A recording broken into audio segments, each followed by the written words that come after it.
కళ్యాణ్ జగన్ తరిమేస్తా అంటున్నాడు. అటెందుకు కుదిరితే ఆయన్ని కుదరవు కదా.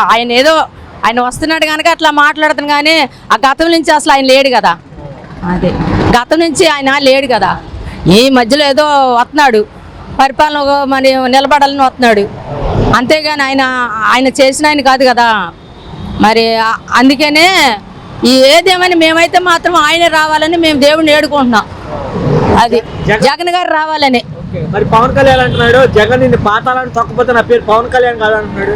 అలాగ అన్న మనుషుల దగ్గరే దేవుడు ఇజిమిస్తాడండి. అలాంటి వాళ్ళు అనాలి అంటేనే ఒక జయం అనేది ఆయనకు వస్తుంది.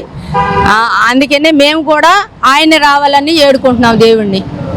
అది నాలుగో భార్య జగనే అంటున్నాడు పవన్ కళ్యాణ్. నాలుగో భార్య ఐదో భార్య ఆయనకి చెంది ఆయన భార్య అనవసరం.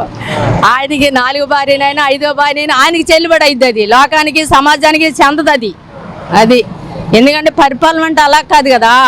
ఇప్పుడు జగన్ గారు చేస్తున్నారంటే ఆయన చేసేదానికి ఒక అర్థం ఉంది, ఒక మంచి భావాలు ఉన్నాయి. అంతేగాని నాలుగో భార్య లేదంటే నేను సినిమాలు ఆడుకొని మళ్ళీ ఇందులోకి వస్తానని అంటే అట్ట అవన్నీ కుదిరిన పనులు. ఎందుకంటే దేవుడు ఆయన్ని ఒక 5 సంవత్సరాల పరిపాలనలోనే ఆయన ఎలా చేశాడనేది తెలిసిపోయింది జనాలకి.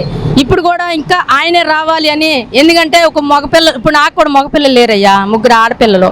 నాకైతే ఆయన చేసిన దాంట్లో మరి కొడుకులు ఉన్నా కూడా కొంతమందికి చూడనక్క విధానంలో ఆయన ఒక కొడుకుగా, ఒక బంధువుడుగా, ఒక తమ్ముడుగా, ఒక అక్కగా, ఒక చెల్లిగా ఆయన చేస్తున్నాడు. ఎందుకంటే బంధువులు చేయరు అలాగా. ఆయన నా బంధువులని, నా అక్క చెల్లెలని, నా అక్క చెల్లెలని, నా తోబుట్టినోళ్ళని, నా ఇంటి పేటోళ్ళు అన్ని చేస్తున్నాడు ఆయన. మరి అది నచ్చింది. ఎందుకంటే కొంతమంది మగపిల్లలు ఉండి కూడా తరిమేస్తున్నారు, చూడలేదు.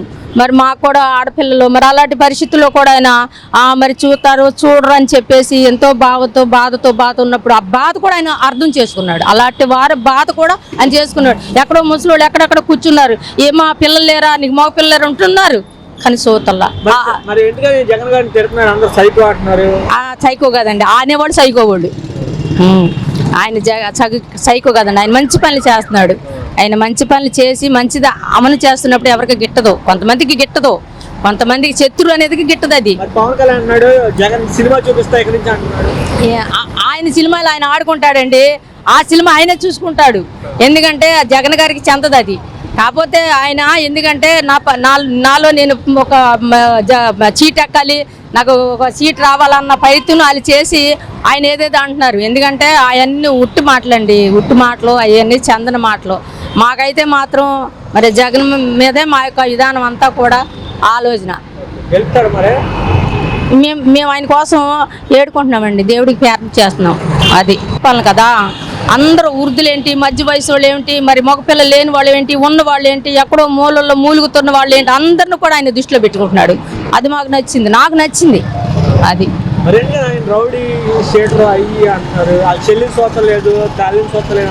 అసలుగా ఆ చెల్లి శత్రువులు కలగకూడదండి. ఆమె ఇప్పుడు పార్టీలో నిలబడన ఒక ఆశ ఉందండి. అన్నగారిని కలుసుకొని ఏదైనా పార్టీలో నిలబడాలా, ఆయనకి సపోర్ట్గా ఉండాలి. కానీ ఆమె ఎక్కడెక్కడికో వెళ్ళి ఏదేదో ఊర్లో వెళ్ళి తెలంగాణకి వెళ్ళి అటు ఇటు వెళ్ళి ఏరే పార్టీ ఆమెకి అది చెందదండి. ఎందుకంటే ఇప్పుడు నువ్వు రావాలి, నీకు కూడా ఆశ ఉంది, అన్నగారు అమ్మటి ఉండి ఆయనకి సపోర్ట్గా ఉండు, ఏదైనా చెయ్యి. ఎందుకంటే మన ఇద్దరు ఒక ఇంట్లో అయి ఉండి ఇంకో ఏరే పార్టీ అంటే అది వ్యతిరేకం కదా. అది వ్యతిరేకమైన లేదండి. ఆ చెల్లి కంటే రాష్ట్రమే ముఖ్యం ఆయనకి. చెల్లి కంటే వాళ్ళకంటే అందరూ కూడా నా ఇంటి పెట్టోళ్ళే, నా తోబుట్టినోళ్ళే, నేను నా ఒక్క ఇంటిగా నేను భావించుకుంటానని చెప్తున్నాడు ఆయన సవాల్ చేస్తున్నాడు. చేస్తమే కాదు, చేసి చూపిస్తున్నాడు కూడా. అది ఇప్పుడు చెల్లి గారు ఒకవేళ ఏ భావంతో ఆమె చేస్తుందో, ఏ భావంతో ఆమె వెళ్తుందో మనకి తెలియదండి. ఆమె వెళ్తుంది లెక్క అయితే ఆమె రాంగ్ రూట్లోకి వెళ్తుంది.